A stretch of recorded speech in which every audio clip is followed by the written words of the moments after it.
palavra do nosso Deus diz assim: revesti-vos, pois, como eleitos de Deus, santos e amados, de eternos afetos e misericórdia, de bondade, de humildade, de mansidão e longanimidade. Suportai-vos uns aos outros, perdoai-vos mutuamente, caso alguém tenha motivo de queixa contra outro. Assim como o Senhor vos perdoou, assim também perdoai vós. Acima de tudo isso, porém, esteja o amor, que é o vínculo da perfeição. Seja a paz de Cristo o árbitro em vossos corações, o qual também fostes chamados em um só corpo, e sede agradecidos. Habite ricamente em vós a palavra de Cristo. Instruí-vos, aconselhai-vos mutuamente em toda sabedoria, louvando a Deus com salmos, hinos e cânticos espirituais, com gratidão em vossos corações. E tudo o que fizerdes, seja em palavra, seja em ação, fazei-o em nome do Senhor Jesus, dando por ele graças a Deus e Pai. Amém? Linda essa palavra. Quando nós lemos a palavra do Senhor, ela fala tanto conosco. O Senhor fala diretamente ao nosso coração e sacia a nossa alma. Eu estava meditando na palavra do Senhor e habite ricamente em vós a palavra de Cristo. Instrui-vos, aconselhai-vos mutuamente em toda sabedoria, louvando a Deus com salmos, hinos, cânticos espirituais, com gratidão em vosso coração. Quando nós deixamos a palavra de Cristo habitar na nossa vida, no nosso coração, nós podemos regozijar, podemos nos alegrar. E não, quando nós deixamos a palavra do Senhor agir na nossa vida, nós não somos aquelas pessoas queixosas, que sempre tem alguma coisa para reclamar. Mas quando nós deixamos a palavra do Senhor agir na nossa vida, o Senhor preenche a nossa vida, nos direciona, nos alegra, mesmo nas dificuldades, nas tristezas, nos problemas, o Senhor sempre à frente. No livro do Salmo 68, versículo 3, hoje eu encontrei: os justos, porém, regozijam, exultam na presença de Deus e folgam de alegria. Que lindo, né? Para as nossas vidas. Como o Senhor fala conosco para nós estarmos alegres, satisfeitos. Você que é pai, você que é mãe, você sabe quando o teu filho ele está só reclamando, só se queixando das coisas. Você não fica triste? Imagina o coração de Deus como fica quando nós ficamos reclamando o tempo todo, ou temos algo para queixar. Então nós temos que prestar bastante atenção. O Senhor tem sido tão glorioso, tão maravilhoso, tão misericordioso para conosco, com todas as nossas fraquezas e limitações. O Senhor tem sido misericordioso para com as nossas vidas. Os justos, porém, se regozijam, exultam na presença de Deus e folgam de alegria. Amém? Pai maravilhoso, nós te louvamos e te bendizemos nesta noite, onde estamos reunidos na tua casa, Pai, para te adorar, para te louvar, para te bendizer. Tu és a razão da nossa vida, Pai. Perdoe os nossos pecados, nossas fraquezas, nossas falhas, e nos concede-nos a tua graça, Pai.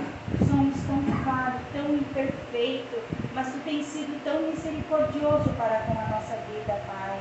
E a tua palavra tem falado aos nossos corações, Pai querido, que nós devemos estar alegres, regozijai-vos sempre no Senhor. Outra vez digo, regozijai-vos sempre. Eu tenho esse versículo, Senhor, como mandamento para minha vida, vinda do teu coração, Pai, que nós podemos nos alegrar em meio às dificuldades, às tristezas, em meio aos problemas, nós podemos nos regozijar em Ti, porque Tu és o dono da nossa vida, Tu és a razão, o motivo mais importante do nosso respirar. Tu és, Senhor, a nossa esperança do nosso dia de amanhã. Muito obrigada, Senhor, por tudo que o Senhor tem sido para com as nossas vidas.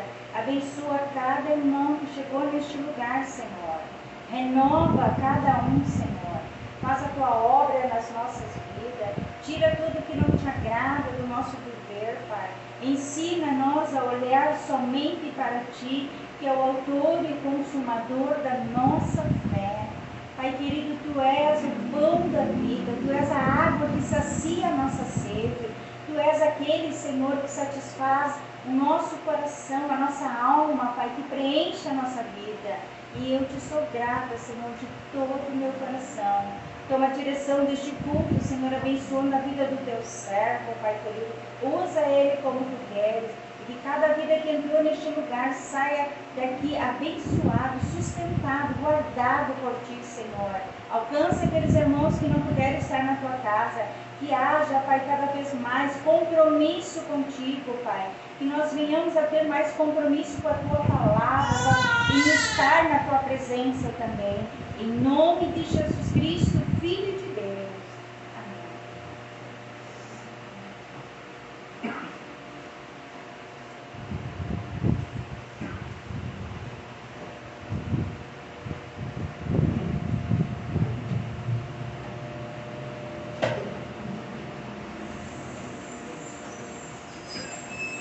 Boa noite. Salmos 93.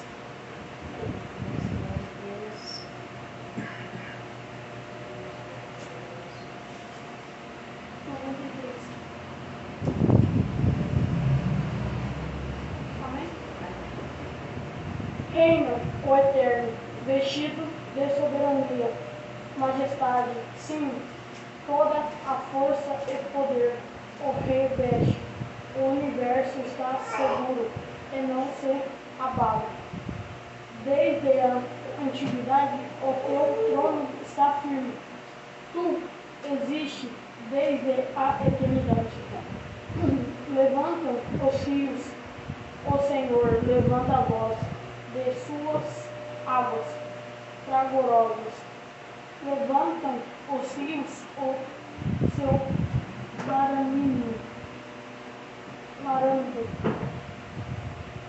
Entretanto, o Senhor nas alturas é mais poderoso do que a força das grandes águas, do que os poderosos vapores do mar. Os teus mandamentos permanecem inalterados, e a tua fidelidade dura para sempre. A santidade e o ornamento eterno da tua casa. Amém? Amém. Senhor meu Deus, abençoe todos que estão aqui. Abençoe o pastor esquerdo que vai levar a palavra. Alcance quem não pode estar aqui. Em nome de Jesus. Amém.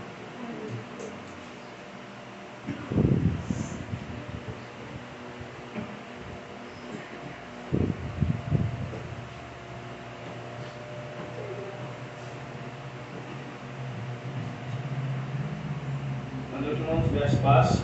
Amém.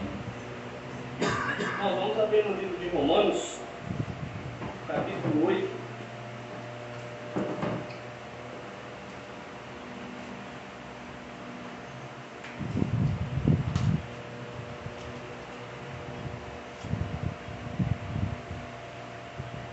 Versículo 1. Amém? Amém.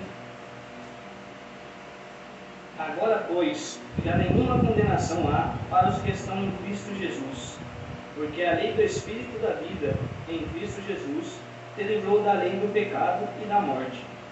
Porquanto o que for impossível à lei, do que estava enfermo pela carne, isso fez Deus, enviando seu próprio Filho em semelhança de carne pecaminosa, no tocante ao pecado, que com efeito condenou Deus na carne o pecado, a fim de que o preceito da lei se cumprisse em nós, que não andamos segundo a carne, mas segundo o Espírito.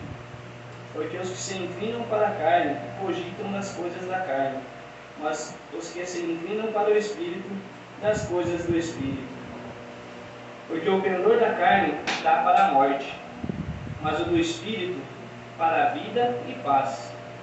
Por isso, o pendor da carne é inimizade contra Deus, pois não está sujeito à lei de Deus, nem mesmo pode estar. Portanto, os que estão na carne não podem agradar a Deus. Vós, porém, não estáis na carne, mas no Espírito. Se de fato o Espírito de Deus habita em vós, e se alguém não tem o Espírito de Cristo, esse tal não é dele. Amém, irmãos? Amém. Nós estávamos fazendo um estudo no capítulo 8, e vi que nessa carta, nesse capítulo, Paulo volta a falar um pouco sobre a justificação.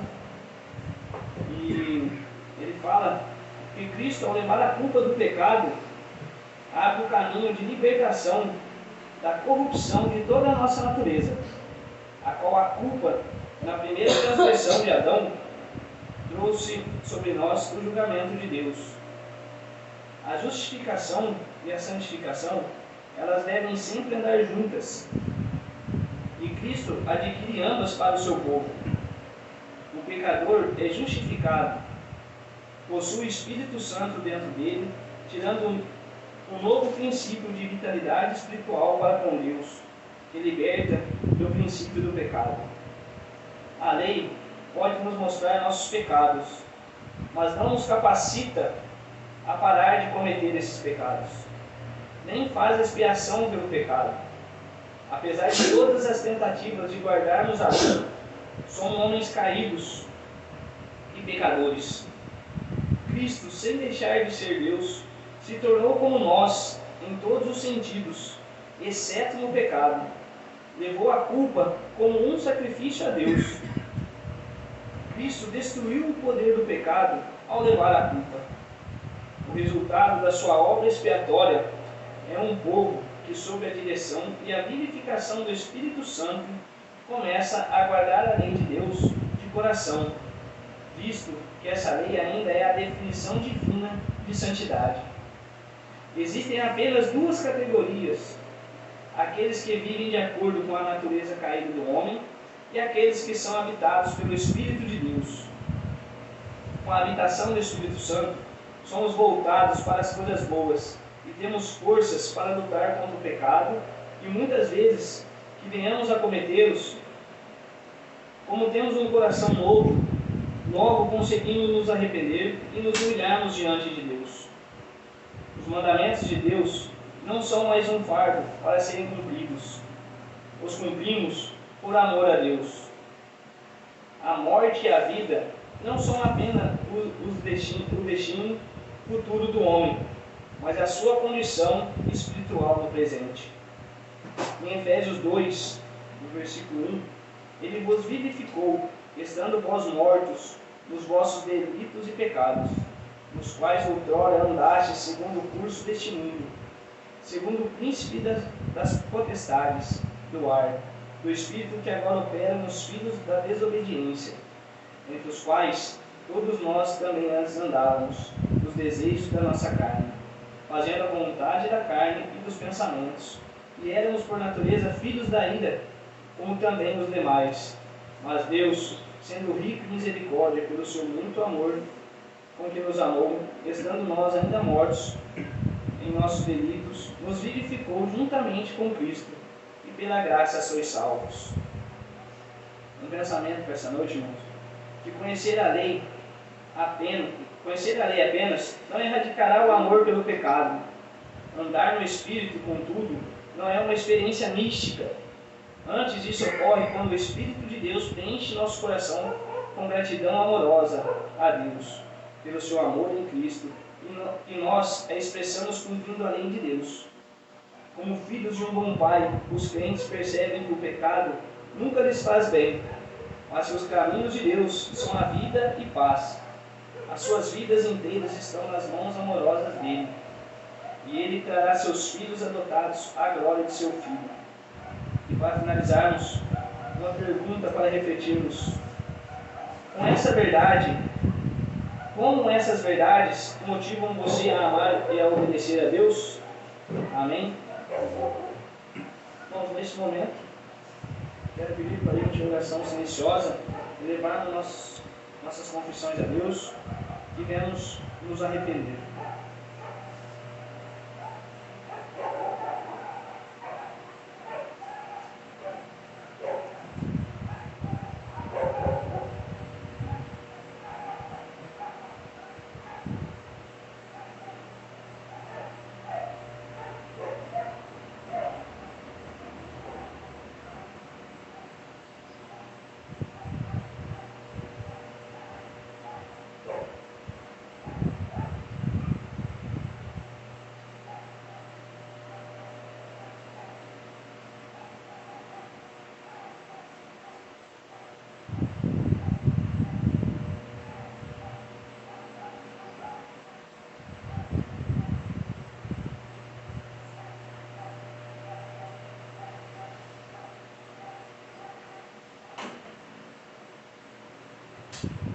Senhor, meu Deus, meu Pai, nos achegamos nesse momento, ó Deus, para entregar as nossas confissões, ó Pai. O Senhor sabe de cada entrega aqui, meu Pai, elevado a Ti, Senhor. O Senhor perdoe-nos os nossos pecados, ó Pai. Éramos miseráveis pecadores, ó Pai, merecedores da Sua ira, ó Deus, da Sua justa ira, ó Pai. Ó Senhor, nada poderíamos fazer por nossas obras, ó Pai, mas pela morte e ressurreição do Seu Filho Jesus, somos salvos, ó Deus. Ó Senhor, abençoe cada um aqui presente, ó Pai. Nos glorificamos e adoramos o Seu nome, ó Pai. E podemos estar livres cultuando Ele e o Seu nome, ó Pai. Ó Senhor, abençoe aqueles que não puderam estar conosco essa noite, ó Deus. Alcance eles para onde eles estiverem, ó Pai. Ó Senhor, continue abençoando essa igreja, ó Deus. Que ela continue sendo uma igreja bíblica, firmada na Sua palavra, ó Pai. Ó Senhor, continue abençoando o pastor Estevão, que está à frente desse ministério, ó Pai. Sempre dando força a ele, ó Pai, cuidando dele a cada dia, Pai, a todo momento. Abençoe a sua família também, ó Deus, que está ao seu lado, ó Pai, fortificando eles, ó Pai. Ó Senhor, eu lhe peço que o Senhor venha tocar no coração daqueles, ó Pai, que desejam cultuar o Teu nome, ó Pai, de estar presente na sua casa, ó Deus. O Espírito Santo venha abrir o coração daqueles que nos ouvem, ó Pai, porque através de ouvir a Tua palavra, ó Pai, o Seu Espírito opera. Ó Senhor, eu peço que seja tudo feito conforme a Tua vontade, o Teu querer. Em nome de Jesus. Amém.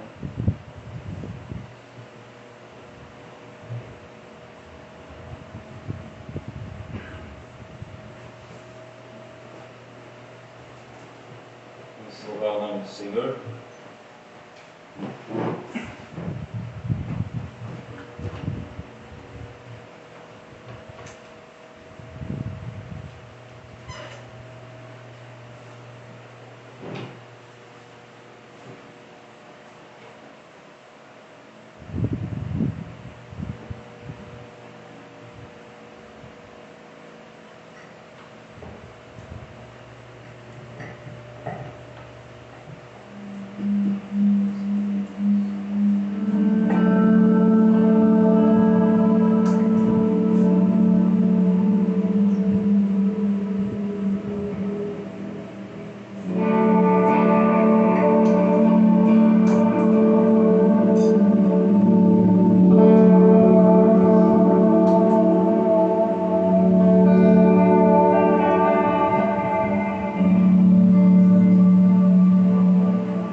Essa nesse momento que a irmã Paulo faça uma oração.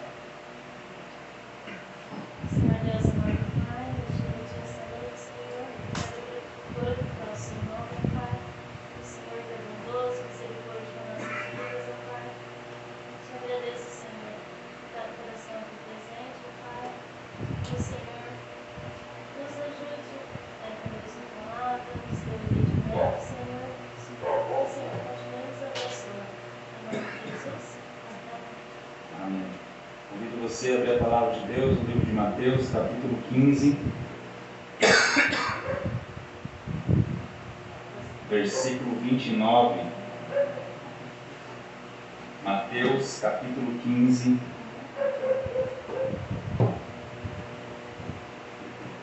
versículo 29 até o versículo 31. O Rei e os Gentios. Mateus, capítulo 15, versículo 29.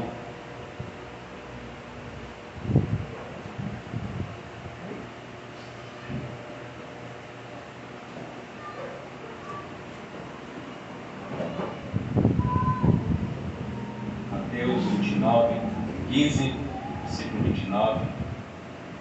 A palavra de Deus diz assim: partindo Jesus dali, foi para junto do mar da Galileia, e subindo ao monte, assentou-se ali. E vieram a ele muitas multidões, trazendo consigo coxos, aleijados, cegos, mudos, e outros muitos, e os largaram junto aos pés de Jesus, e ele os curou. De modo que o povo se maravilhou ao ver que os mudos falavam, os aleijados recobravam a saúde, os coxos andavam, os cegos vinham. Então glorificavam ao Deus de Israel. Temos que orar, estudar, meditar, ler a Bíblia, tendo em vista Cristo. A Bíblia fala: e a vida eterna é esta, que te conheçam a ti só, por único Deus verdadeiro, e a Jesus Cristo, a quem enviaste. Temos visto que o nosso objetivo é nós buscarmos descobrir o que o autor do texto tensionava nos mostrar, nos comunicar. E esse é o nosso objetivo nessa noite. Temos visto que Mateus está proclamando que Jesus é o Rei, que Jesus é o Messias, o filho de Davi, o filho de Abraão. Mateus está nos mostrando que Jesus cumpre as profecias do Antigo Testamento. E aqui, no capítulo 13 até o capítulo 16, nós estamos vendo as respostas ao governo de Cristo. Vimos a resposta do povo de Jesus, dos governantes representados por Herodes, dos discípulos de Jesus, dos fariseus e escribas, da mulher cananeia. E nessa noite vamos ver a resposta dos gentios. É importante nós destacar também que a ordem dos milagres, dos incidentes, está diferente de Marcos, Lucas e João, porque Mateus organiza por tópico e não em ordem cronológica. Irmãos, o Evangelho de Mateus apresenta Cristo como o Rei prometido, aquele que foi prometido no Antigo Testamento. Mateus nos mostra que Jesus é o cumprimento das profecias messiânicas e o Senhor soberano que vem instaurar o reino de Deus. Esse texto aqui nos apresenta Jesus em uma sequência de eventos marcantes que revelam o seu ministério universal, seu ministério compassivo. Vimos anteriormente Jesus confrontando a hipocrisia dos fariseus e em seguida interagindo com uma mulher cirofenícia em um território gentil. Agora nós vemos a disposição de Jesus de atender não apenas às necessidades do povo de Israel, mas também de estender a sua graça aos gentios ao curar a filha da mulher que implorou com fé persistente. Após esse evento, Jesus continua a sua jornada pelo território gentil em direção ao mar da Galileia, passando pela região de Decápolis. Essa área habitada majoritariamente por gentios serve de palco para a manifestação do seu poder, compaixão, através de milagres que restauram a saúde e a dignidade dos necessitados. Essa narrativa nos ensina sobre a abrangência da missão de Cristo e nos convida a refletir sobre a nossa própria resposta ao governo de Cristo. Hoje à tarde eu ouvi uma história e eu gostaria de contar essa história para você. É uma história conhecida, se você colocar na internet o nome Olavo Bilac, você vai ver essa história. Ela diz assim: conta-se uma história que certa vez um fazendeiro andava pelas ruas da cidade. Ele andava triste, cansado, enfadado, desanimado. E nesse caminho ele encontra o seu amigo, que é o poeta Olavo Bilac. Ele afirma que gostaria de vender sua propriedade, que era um sítio, uma fazenda, mas que lhe dava muito trabalho, que lhe dava muita despesa. Reclamava que ele era um homem sem sorte, pois as suas propriedades davam-lhe muitas dores de cabeça e não valia a pena conservá-las. Ele estava muito insatisfeito. Pediu então ao amigo poeta para redigir o anúncio da venda do seu sítio, porque acreditava que se ele escrevesse a sua propriedade com palavras bonitas, seria muito mais fácil de vendê-la. E assim, Olavo Bilac, que conhecia muito bem o sítio do amigo, se redigiu o seguinte texto: vende-se encantadora propriedade, onde cantam os pássaros ao amanhecer, no extenso alvoredo. É cortada por cristalinas e refrescantes águas de um ribeiro. A casa banhada pelo sol nascente oferece a sombra tranquila das tardes na varanda. Meses depois, o poeta encontrou seu amigo e perguntou-lhe se ele tinha vendido aquela propriedade. E ele respondeu: nem pensei mais nisso.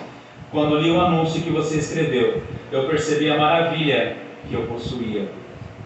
Muitas vezes, assim como nessa história, nós não percebemos, não conseguimos ver as bênçãos de Deus nas nossas vidas e principalmente a sua majestade.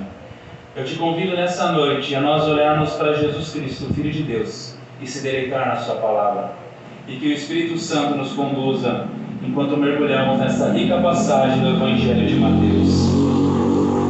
Jesus dos gentios.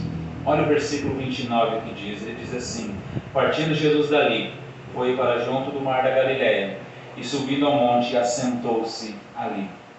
Esse episódio aqui ele vai marcar a continuidade do ministério de Jesus em território predominantemente gentil, mostrando o alcance do Evangelho além de Israel. Onde Jesus estava? Se nós olharmos, nós vamos ler assim: partindo de Jesus ali, foi para junto do mar da Galileia. Nós vamos, com essa informação, imaginar que Jesus voltou para o território judeu. Mas eu lhe convido a abrir o livro de Marcos, capítulo 7, versículo 31.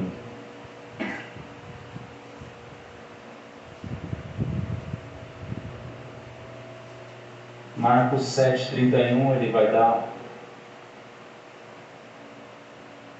detalhes importantes. Logo após Jesus ter saído, depois de curar a filha da mulher Ciro-Fenícia, diz assim, Marcos 7, 31. De novo se retirou das terras de Tiro e foi para Sidom, até ao mar da Galileia, através do território de Decápolis. Aqui vemos que Jesus permaneceu em território gentil. Primeiro ele foi indo até Sidom ao norte e depois para sudeste, rodeando a margem nordeste do mar da Galileia até Decápolis. Decápolis nós já falamos anteriormente, ela era uma associação de 10 cidades-estados gregas, por isso que é Decápolis. Essa era uma área habitada em grande maioria por gentios. Mas se ainda há dúvida sobre o local, Mateus ele nos afirma no verso 31 assim: glorificaram ao Deus de Israel. Não faria nenhum sentido o povo afirmar isso se eles estivessem em Israel, se eles estivessem dentro do povo judeu. E quero destacar aqui que esse movimento ele reforça o propósito de Jesus em alcançar não apenas os judeus, mas também os gentios, como predito em Isaías 49:6, que diz: também te dei para a luz dos gentios. E o nosso versículo 29, ele vai dizer assim: e subindo ao monte, assentou-se ali. Se nós olharmos para o Antigo Testamento, se nós olharmos para as Escrituras, nós vamos ver que o monte é frequentemente associado a um lugar de encontro com Deus. Inclusive hoje muitas pessoas dizem que para você encontrar Deus, você tem que subir no monte. Mas em Êxodo 19, versículo 16 até o 18, a palavra de Deus diz assim: ao amanhecer, no terceiro dia, houve trovões e relâmpagos e uma espessa nuvem sobre o monte, e muito forte clangor de trombeta, de maneira que todo o povo que estava no arraial se estremeceu. E Moisés levou o povo fora do arraial ao encontro de Deus, e puseram-se ao pé do monte.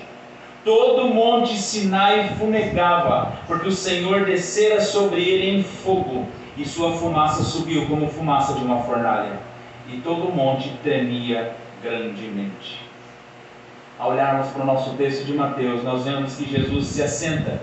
Ele assume a postura de mestre e rei, que nós já falamos anteriormente, de que forma que os mestres ensinavam, e ele manifesta aqui a sua autoridade e prepara o cenário para ministrar aquela multidão. Eu convido você a abrir a palavra de Deus no livro de Isaías, capítulo 2.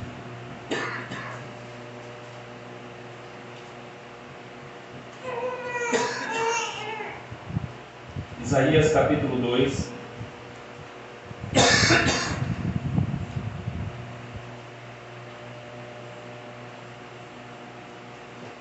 Versículo 2. A palavra vai dizer assim: nos últimos dias acontecerá que o monte da casa do Senhor será estabelecido no cimo dos montes e se elevará sobre os outeiros. Para ele afluirão todos os povos, irão muitas nações e dirão: vinde e subamos ao monte do Senhor e à casa do Deus de Jacó, para que nos ensine os seus caminhos e andemos pelas suas veredas, porque de Sião sairá a lei e a palavra do Senhor de Jerusalém. Eu quero que você observe alguns detalhes, alguns destaques desse texto. A Bíblia começa nos falando que nos últimos dias, a expressão dos últimos dias aqui, ela aponta para a era messiânica, iniciada com a encarnação de Cristo e culminada em sua morte, ressurreição e ascensão. Hebreus 1 e 2 diz assim: havendo Deus outrora falado muitas vezes e de muitas maneiras aos pais pelos profetas, nestes últimos dias, nos tempos de Jesus, nos falou pelo Filho, a quem constituiu o herdeiro de todas as coisas, pelo qual também fez o universo. Isso nos mostra que o ministério de Cristo inaugurou os últimos dias. E aí nós vemos o segundo ponto, que está escrito o monte do templo do Senhor. No Antigo Testamento, o monte de Sião era o símbolo do lugar onde Deus habitava entre o seu povo, porque lá tinha o templo em Jerusalém. Em Cristo, o conceito de monte aqui, ele é ampliado, porque ele é o verdadeiro templo. Ele é um mediador entre Deus e os homens. Em João 2, 19 e 21 diz assim: Jesus lhes respondeu: destruí esse santuário e em 3 dias o reconstruirei. Replicaram os judeus: em 46 anos foi edificado esse santuário, e tu em 3 dias o levantarás? Ele, porém, se referia ao santuário do seu corpo. Jesus é o verdadeiro templo. 1 Timóteo 2,5 fala que porquanto há um só Deus e um só mediador entre Deus e os homens, Cristo Jesus, homem. A elevação do monte no templo do Senhor, conforme Isaías 2, representa a exaltação de Cristo como Senhor de todas as nações, especialmente após a sua ressurreição. Filipenses 2, 9 ao 11 diz assim: pelo que também Deus o exaltou sobremaneira, e lhe deu o nome que está acima de todo nome, para que o nome de Jesus se dobre todo o joelho, nos céus, na terra e debaixo da terra, e toda língua confesse que Jesus Cristo é o Senhor, para a glória do Deus Pai. Observe o final do versículo 2, diz assim, de Isaías: e para ele afluirão todos os povos. A profecia de Isaías aqui, ela antecipa a inclusão dos gentios no reino de Deus. cumprida no ministério de Jesus e na expansão da igreja.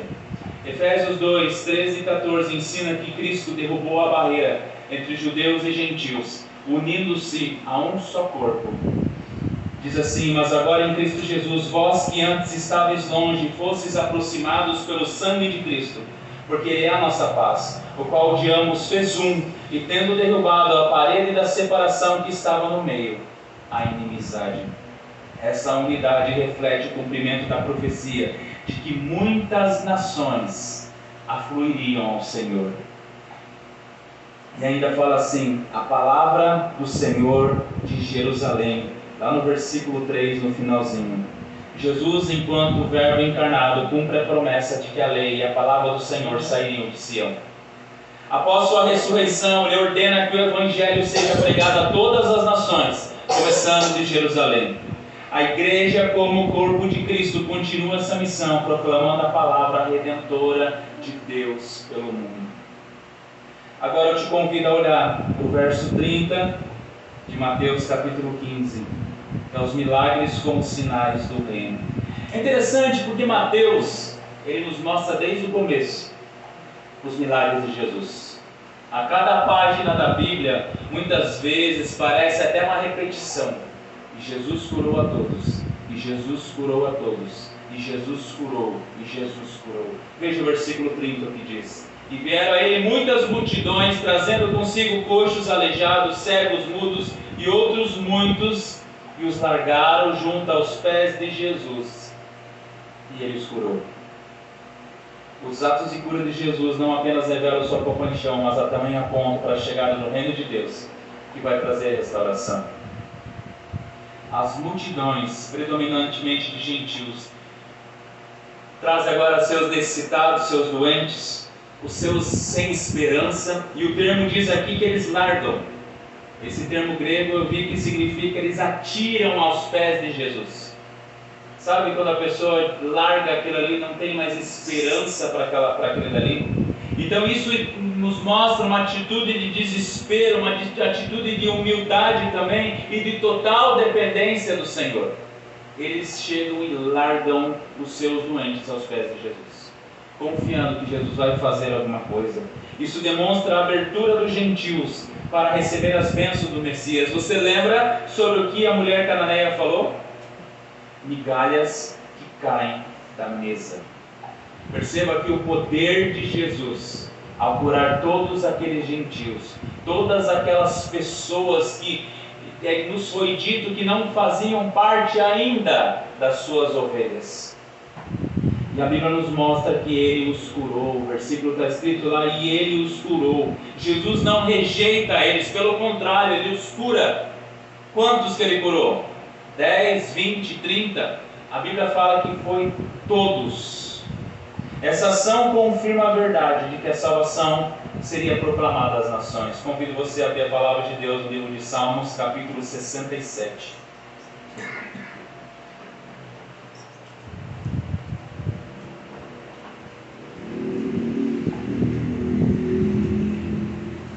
Tudo que foi escrito no Antigo Testamento tem a ver com Jesus. Veja o que está escrito no Salmo 67, versículo 1. Seja Deus gracioso para conosco, e nos abençoe e faça resplandecer sobre nós o rosto, para que se conheçam na terra o teu caminho, e em todas as nações a tua salvação. Louve-te os povos, ó Deus, louve-te os povos todos, alegre-se e exulte as gentes, pois julgas os povos com equidade e guias na terra as nações. Louve-te os povos, ó Deus, louve-te os povos todos. A terra deu o seu fruto e Deus, o nosso Deus, nos abençoa. Abençoa-nos, Deus, e todos os confins da terra o temerão. O desejo do salmista, e esse salmo que se cumpre em Cristo é que Jesus derrubou a parede da separação que estava no nosso meio. Hoje todas as nações, todos os povos, todos os confins da terra louvam ao Senhor. Hoje todos nós temos acesso ao reino de Deus com liberdade, com júbilo e com alegria. As curas realizadas por Jesus, elas não são simplesmente para trazer paz para as pessoas, mas são sinais do reino de Deus em ação. Eles apontam para a restauração e a cura completa que o reino de Deus trará. Cada cura é um vislumbre do futuro prometido, onde não haverá mais dor nem sofrimento, conforme diz Apocalipse 21:4. E lhes enxugará dos olhos toda lágrima, e a morte já não existirá. Já não haverá luto, nem pranto, nem dor, porque as primeiras coisas já passaram. As curas demonstram que o reino de Deus traz restauração física e restauração espiritual. Em cumprimento àquilo que está escrito em Isaías 35, 5 e 6, que diz assim: então se abrirão os olhos dos cegos, e se desimpedirão os ouvidos dos surdos, os coxos saltarão como cervos, e a língua dos mudos cantará. Pois águas arrebentarão no deserto, e ribeiros no ermo. Esse texto profético descreve o tempo de restauração do Messias, em que o reino de Deus traria cura, traria renovação, traria libertação e salvação para os povos. A cura de coxos, mudos e cegos por Jesus é o cumprimento direto das promessas do Antigo Testamento, evidenciando que Jesus é o Messias prometido. O Evangelho de Mateus, de Marcos, de Lucas e de João tem esse objetivo, de mostrar-nos que Jesus é o Messias prometido. Você consegue olhar para Jesus como Rei, Messias escolhido por Deus, aquele que foi separado pelo Senhor para nos trazer salvação. E agora convido você a olhar para o versículo 31 de Mateus 15, que é a resposta gentílica ao governo de Cristo.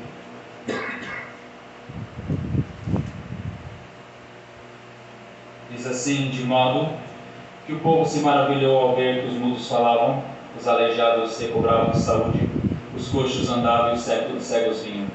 Então glorificaram ao Deus de Israel. A maravilha e a glorificação ao Deus de Israel pelos gentios refletem o reconhecimento inicial da soberania de Cristo. O espanto das multidões reflete o impacto das obras de Jesus. Esses milagres não eram apenas curas físicas, mas eram sinais que apontavam para algo muito maior, que apontavam para a identidade de Jesus como Messias. João 20, 30 e 31 diz assim: na verdade fez Jesus diante dos discípulos muitos outros sinais, muitos outros milagres, muitas outras maravilhas, muitas outras curas, que não estão escritos nesse livro. Estes, porém, foram escritos, registrados, para que creiais que Jesus é o Cristo, o Filho de Deus, e para que, crendo, tenhais vida em seu nome. Quando olhamos para a Escritura e vemos o que está escrito aqui em Mateus 15, versículo 29 ao 31, isso foi registrado, isso foi escrito, para que nós venhamos crer que Jesus é o Messias, que Jesus é o único mediador entre Deus e os homens, que Jesus é o Filho de Deus, e para que, quando crendo, nós tenhamos vida em seu nome. É o que está escrito na palavra do Senhor. E o versículo diz assim: então glorificaram ao Deus de Israel. As multidões gentílicas, gentios, glorificaram o Deus de Israel, reconhecendo que Jesus é o mediador das bênçãos divinas. Isso ilustra aquilo que está escrito no Salmo 86, 9, que diz assim: todas as nações que fizestes virão, prostrar-se-ão diante de ti, Senhor, e glorificarão o teu nome. Isaías 29, 23 diz assim: mas quando ele e seus filhos virem a obra das minhas mãos no meio deles, santificarão o meu nome, sim, santificarão o Santo de Jacó, e temerão o Deus de Israel. Quando os povos virem a obra de Jesus no meio deles, santificarão o seu nome e temerão o Deus de Israel. Eles deixarão de oferecer adoração vazia, eles deixarão de prestar culto aos seus deuses, para ter um verdadeiro temor do Senhor, de ser cegos e surdos, para aceitar a instrução. Lembra do que nós falamos anteriormente? Não é uma religião de regras, não é uma religião de legalismo, não é uma religião de coisas externas, mas a Bíblia fala que é de todo o coração, de tudo aquilo que nós somos, em espírito e em verdade. Mateus 22, 37 diz assim: respondeu-lhe Jesus: amarás o Senhor teu Deus de todo o teu coração, de toda a tua alma e de todo o teu entendimento. A glorificação ao Deus de Israel pelos gentios antecipa a expansão do reino para além de Israel, como foi prometido em Gênesis capítulo 12, versículo 3, parte B, diz assim: em ti serão benditas todas as famílias da terra. Isaías 42, 6, 7 diz assim: eu, Senhor, te chamei em justiça, tomar-te-ei pela mão e te guardarei, e te farei mediador da aliança com o povo e luz para os gentios, para abrir os olhos aos cegos, para tirares da prisão o cativo e do cárcere os que jazem em trevas. Jesus cumpre essa promessa de ser luz para os gentios, trazendo cura tanto física quanto espiritual, evidenciada pela adoração desses gentios. Malaquias 1:11 diz assim: mas desde a nascente do sol até o poente, é grande entre as nações o meu nome, e em todo lugar lhe é queimado incenso e trazidas ofertas puras, porque o meu nome é grande entre as nações, diz o Senhor dos Exércitos. A glorificação ao Deus de Israel pelos gentios aqui antecipa o cumprimento dessa promessa, em que o nome de Deus será exaltado entre todas as nações. E eu pergunto para você nessa noite: você consegue olhar para Cristo, para o que Cristo tem feito e o glorificar? Paul Washer escreveu assim: eu tenho dado a Deus incontáveis razões para não me amar. Nenhuma delas tem sido forte o suficiente para mudá-lo. O amor, a bondade, a graça de Deus são demonstrados em cada detalhe, em cada instante, em cada momento das nossas vidas. Talvez nós estejamos perdendo tempo demais com as coisas e preocupações dessa terra. A ansiedade talvez tenha nos dominado, tenha nos assolado, tenha nos escravizado. Mas eu convido você nessa noite a olhar para Jesus, olhar somente para Ele, porque Ele é capaz de fazer infinitamente mais do que tudo que pedimos ou pensamos, de acordo com o seu poder que atua em nós.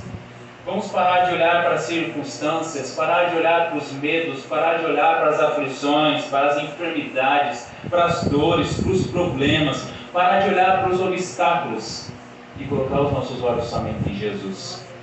Hebreus 12:2 diz: olhando firmemente para o autor e consumador da nossa fé, Jesus, o qual em troca da alegria que lhe estava proposta suportou a cruz, não fazendo caso da ignominia, e está sentado à destra do trono de Deus.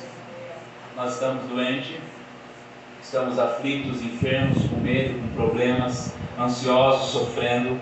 Que nós nessa noite nós venhamos se atirar, se lançar aos pés de Jesus e glorificar o Deus de Israel.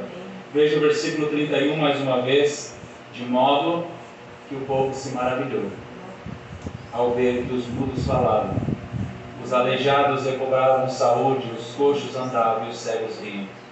Então glorificavam ao Deus de Israel. Talvez não tenhamos percebido que muitos mudos têm falado, que muitos aleijados têm recobrado a saúde, que os coxos andam e que os cegos veem. Talvez não percebemos porque muitas dessas coisas têm acontecido quando as pessoas são salvas pelo Senhor, são transformadas pelo Senhor. A Bíblia fala que anteriormente todos nós estávamos mortos, todos nós éramos mudos, nós não falávamos, nós éramos aleijados, nós não tínhamos saúde, nós estávamos mortos em transgressões e pecado, nós não andávamos e nós não víamos, mas Deus com seu grande poder nos deu vida. E agora nós falamos, nós temos saúde espiritual, nós andamos e agora nós vemos através do Espírito Santo de Deus. Quero falar algumas aplicações práticas para a Igreja do Senhor. A primeira dela é nós buscar o Senhor em nossas necessidades. Nós buscamos em tantos lugares quando nós estamos com necessidades, quando nós estamos aflitos. Nós buscamos, às vezes, recursos na internet, nós buscamos recursos em tantas outras, buscamos em pessoas. Mas assim como as multidões trouxeram coxos, aleijados, cegos e mudos a Jesus, que nós venhamos trazer diante dele as nossas dores, os nossos problemas, as nossas limitações. Que nós venhamos levar sobre ele as nossas ansiedades, as nossas dores, as nossas aflições, os nossos problemas diários no trabalho, ou ansiedades do dia a dia, familiares, reconhecendo que somente ele tem poder para restaurar-nos completamente. Que nós venhamos confiar no cuidado de Cristo. Ele é poderoso, somente ele é poderoso. Nós não precisamos confiar apenas nele em questões espirituais, mas podemos colocar diante dele todas as nossas necessidades, sejam elas físicas, sejam elas emocionais, sabendo que ele é capaz de suprir tudo que nós necessitamos segundo a sua vontade. Às vezes nós olhamos para Filipenses 4,19 e não percebemos o que está escrito. E porque está escrito assim: o meu Deus, segundo a sua riqueza em glória, há de suprir em Cristo Jesus cada uma de nossas necessidades. Às vezes nós olhamos e pensamos que as necessidades são apenas o quê? O que o cristão gosta de fazer mais? Comer. Nós pensamos às vezes que essas necessidades elas só fazem relação com comida, não é? Mas a Bíblia fala que Cristo, Jesus, supre cada uma de nossas necessidades, sejam elas espirituais, sejam elas emocionais, sejam elas físicas. Somente Ele é capaz de suprir as nossas necessidades. Qual é a nossa necessidade hoje? O que nós estamos passando? 1 Pedro 5,7, Pedro que está dizendo na palavra do Senhor, ele aprendeu isso com Jesus. Ele diz: lançando sobre ele toda a vossa ansiedade, porque ele tem cuidado de nós. Irmãos, nós temos que lembrar que muitas vezes nós nos esquecemos disso, que o Senhor tem cuidado de nós. Quanto tempo tem passado? Nós já estamos chegando no final de mais um ano, e muitas vezes nós nem percebemos. A Laura já fez 4 meses. O tempo passa muito rápido. A Melissa tem 6 anos já. O Samuel tem 6 anos já. A gurizada já passou de 12, 13 anos já. O tempo está passando. E Ele tem cuidado de nós, a palavra do Senhor nos diz. Em segundo lugar, nós confiar no poder transformador de Cristo. Nós venhamos sempre lembrar que Jesus curou os necessitados e Ele continua ativo na igreja, restaurando vidas, transformando corações. E com o tempo talvez nós perdemos isso de vista. Talvez nós nos esfriamos também na presença do Senhor. Nós não lembramos que Deus é totalmente soberano sobre todas as coisas. Nós não prestamos atenção naquilo que está acontecendo às vezes do nosso lado. Nós não prestamos atenção talvez na obra que Deus está fazendo na vida das pessoas. Uma coisa que eu aprendi é que cada minuto, cada hora, cada dia vivido é um milagre de Deus nas nossas vidas. Tenho sabido de pessoas que estão internadas em hospitais e nós estamos aqui. O Senhor tem nos dado cada minuto, cada hora, cada segundo, cada dia como um presente para nós. O irmão Juninho falou domingo sobre isso. Os segundos, todos os segundos que Deus nos tem nos dado. Isso é um grande presente. O que nós temos feito do nosso tempo? O que nós temos aproveitado em estar na presença do Senhor, em nos alegrar, em nos regozijar, e que nós venhamos buscar a presença dEle com fé, apresentando não apenas as nossas necessidades, mas também a de outras pessoas que também precisam de intercessão por elas, precisam de oração, confiando que Jesus ainda opera milagres. Não importa qual seja a enfermidade, não importa qual seja o problema, Jesus opera milagres segundo o seu propósito soberano. E o maior milagre que muitas vezes as pessoas precisam é ter paz com Deus, é serem salvas pelo Senhor. E Efésios 3, 20 e 21 diz: ora, aquele que é poderoso para fazer infinitamente mais do que tudo quanto pedimos ou pensamos, conforme o seu poder que opera em nós. A Ele seja a glória na igreja e em Cristo Jesus por todas as gerações, para todos sempre. Amém. Terceiro lugar, glorificar ao Deus de Israel. Que nós venhamos aprender a glorificar o Senhor em todas as circunstâncias, reconhecendo que toda boa dádiva vem dele.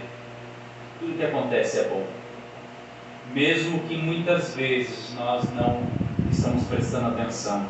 Quando Deus opera, seja por meio de cura, provisão, livramento, que os nossos corações transbordem em louvor ao Senhor. Muitos livramentos que Deus tem nos dado, muitas vezes nós nunca vamos ficar sabendo, porque em muitos livramentos o Senhor nos dá todos os dias, em cada momento. Se você ligar a televisão, se você colocar na internet, você vai ver assim: nossa, como é que aconteceu isso com aquela pessoa? E Deus tem cuidado de nós. Que nós possamos ter uma postura de gratidão, louvando a Deus não apenas por suas obras em nossas vidas, mas também pelas maravilhas que Ele realiza ao nosso redor, especialmente alcançar pessoas de todas as nações. Em todos os lugares o Senhor tem feito a sua obra. Em quarto lugar, proclamar o reino de Cristo aos gentios. Assim como os gentios glorificaram o Deus de Israel, que nós venhamos proclamar o Evangelho de Cristo, para que mais e mais pessoas de todas as línguas e nações conheçam o poder salvador de Deus. Talvez a África que muitas pessoas desejam pregar o Evangelho seja Itapuá, porque muitas pessoas desejam ir para outros países.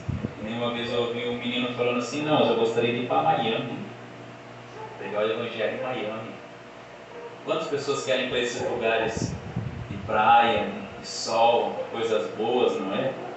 Mas muitas vezes nós não percebemos as pessoas do nosso lado que precisam de Jesus, que precisam às vezes de uma palavra, que precisam ser muitas vezes exortados e para que eles venham crer no Evangelho.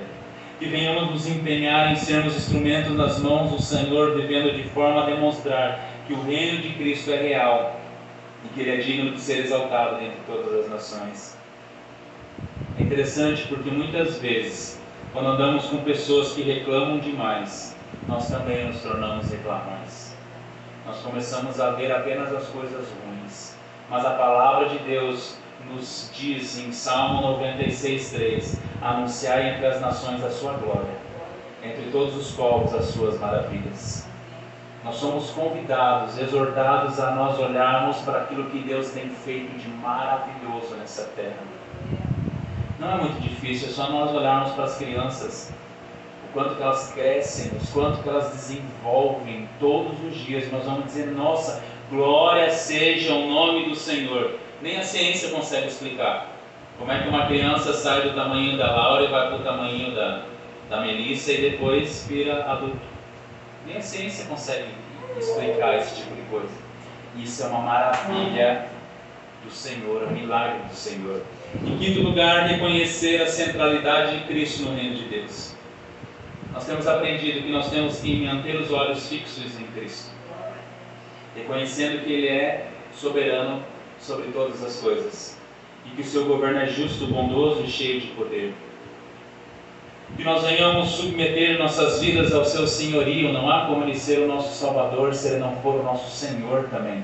Que Ele reine em todas as áreas das nossas vidas, seja no nosso coração, seja na nossa família, seja na igreja. Salmo 115:1 diz assim: não a nós, Senhor, não a nós, mas ao Teu nome dá glória, por amor da Tua misericórdia e da Tua fidelidade. Veja, não é a nós que vem o reino, mas ao reino de Deus. Não a nós, Senhor, não a nós, mas ao Teu nome da glória. Em sexto lugar, refletir o cuidado de Cristo. Assim como Jesus demonstrou compaixão pelas multidões, curando e restaurando, que nós venhamos refletir esse cuidado da forma que tratamos os necessitados ao nosso redor. Que nós venhamos ser instrumentos do amor de Cristo, ajudando os necessitados, confortando os aflitos e apontando para o Salvador que restaura completamente. Infelizmente, muitas vezes eu vi pessoas que estão mais preocupadas em procurar os erros das pessoas, em procurar o erro das igrejas, em procurar em outros lugares, do que está glorificando e apontando para essas pessoas o Salvador. Muitas pessoas estão caminhando a passos largos para o inferno, mas as pessoas, os cristãos de verdade, não têm chorado por causa disso. Muitas vezes têm se alegrado por causa disso. Esses dias eu vi que morreu um religioso famoso no Brasil, e alguém até postou assim, um herege a menos, como se fosse uma alegria aquilo ali acontecer. É uma tristeza quando alguém morre sem o Senhor Jesus. João 13, 34, 35 diz assim: um novo mandamento vos dou, que vos ameis uns aos outros, assim como eu vos amei, e também vos ameis uns aos outros. Nisto conhecerão todos que sois meus discípulos, se tiverdes amor uns pelos outros. E para nós concluirmos, essa passagem aqui nos oferece um vislumbre profundo da glória de Cristo, revelada no seu ministério, especialmente demonstrar o seu poder em um contexto totalmente diferente, um contexto gentil. Nós vemos Jesus, o verdadeiro Messias, curando os enfermos, restaurando os marginalizados e atraindo as multidões para reconhecer o governo de Cristo. E na próxima mensagem nós vamos ver que ele alimenta essa multidão. Essa cena nos aponta para a centralidade do Evangelho, que proclama Jesus Cristo como Rei soberano sobre todas as nações, tanto judeus como gentios. O seu poder não apenas cura fisicamente, mas também simboliza a cura espiritual e a reconciliação com Deus, que ele traz por meio da sua obra redentora. A resposta do povo que glorificou o Deus de Israel é uma antecipação do propósito do Evangelho, reunir pessoas de todas as tribos, línguas e nações para glorificar ao Senhor.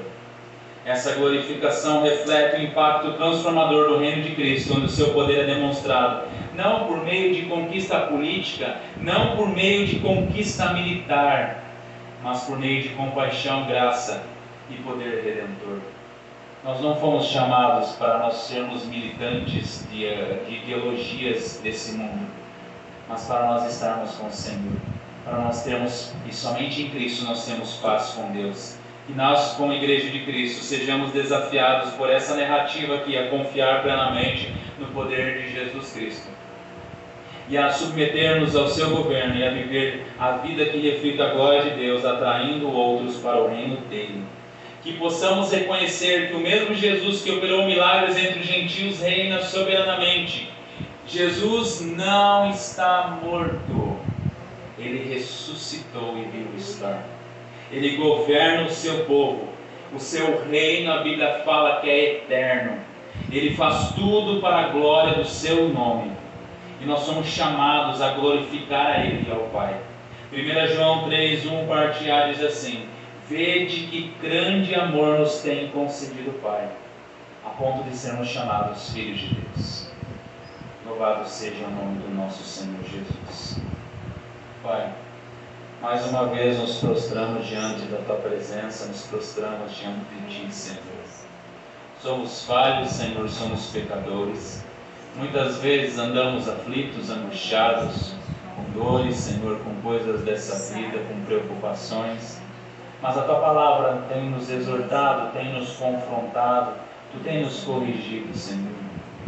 Sabemos que esse mundo não é fácil, Senhor. São tantas as dificuldades, são tantas as coisas que muitas vezes passamos, mas muitas dessas coisas que passamos é porque nós muitas vezes perdemos os nossos olhos de Ti, Senhor. A Tua palavra sempre tem nos exortado a olhar firmemente para Ti, Senhor. Os evangelhos nos mostram através dos Seus apóstolos, através dos Seus servos, que nós não devemos perder de foco a Ti, Senhor. Que nós devemos olhar firmemente para Ti. Tu que nos sustenta, Senhor. Tu és o autor e consumador da nossa fé. Tu, Senhor, que nos guarda, Senhor. E se não fosse por Ti, Senhor, não fosse pela Tua graça, não fosse pelo Teu amor, não fosse pela Tua misericórdia, nós já teríamos sido consumidos, Senhor Jesus. Deus, eu não sei o que vai acontecer amanhã, eu não sei o que vai acontecer nessa semana, Senhor. Mas sei que tudo o que acontecer vai ser para a glória do Teu nome, Senhor, e para o Seu nome ser exaltado, Senhor. E isso é bom, Senhor, e é agradável. Obrigado, Senhor, porque por causa de Ti, Jesus, nós temos paz com Deus. Obrigado, Senhor, porque por causa de Ti, Senhor, não há mais condenação. Por causa de Ti, Senhor, todas as coisas cooperam para o nosso bem. E nada pode nos separar do Teu amor, Senhor. Muito obrigado, Senhor, por todas as coisas. Abençoa essa igreja, Senhor. Abençoa as pessoas que estão vindo nessa igreja. Abençoa, Senhor, a cada um que não pôde estar aqui nessa noite, aqui nesse lugar. Deus, abençoa, Senhor, as nossas famílias, Senhor. Abençoa, Senhor, esses jovens. Abençoa essas crianças, Senhor. Levanta-as. Salva se ainda não são salvos por Ti, Senhor. Os quebranta em Tua presença. Que eles possam ser grandes pregadores da Sua palavra, grandes evangelistas, Senhor. Que eles possam viver para a Sua glória, ó Pai. Eu te peço, Senhor, que nós possamos viver para a Tua glória. Limpa o nosso coração, limpa a nossa mente, Senhor. Porque muitas vezes, Senhor, nós perdemos tempo com as coisas desse mundo, Senhor. Perdemos tempo com as preocupações desse mundo e deixamos de olhar para Ti, Senhor Jesus. Coloco diante de Ti a vida da Rosiane, Senhor Jesus, que está enferma, ó Pai. Deus, eu gostaria nesse momento que Tu encontrasse ela, Senhor Jesus. Eu gostaria que Tu encontrasse ela e desse a ela, Senhor, vida em abundância, mas uma vida em Ti, Senhor, que tenha paz contigo, Senhor, e que seja salva por Ti, Senhor Jesus. Eu te peço, Senhor Jesus Cristo, que continue abençoando, Senhor, os nossos amigos, os nossos familiares, Senhor. São tantas as pessoas, muitas vezes, que se aproximam de nós, Senhor, e que nós possamos ser instrumentos Teus, Senhor, para que essas pessoas venham Te encontrar, Pai. Muda as nossas vidas, Senhor, se necessário, e que o Seu nome venha ser glorificado nas nossas vidas, ó Pai. É o que eu te peço, Senhor, e já te agradeço, Senhor, sabendo que Tu és bom, ó Pai, e a Tua misericórdia dura para sempre. Em nome de Jesus. Amém. Amém, meus irmãos? Louvado seja o nome do nosso Senhor.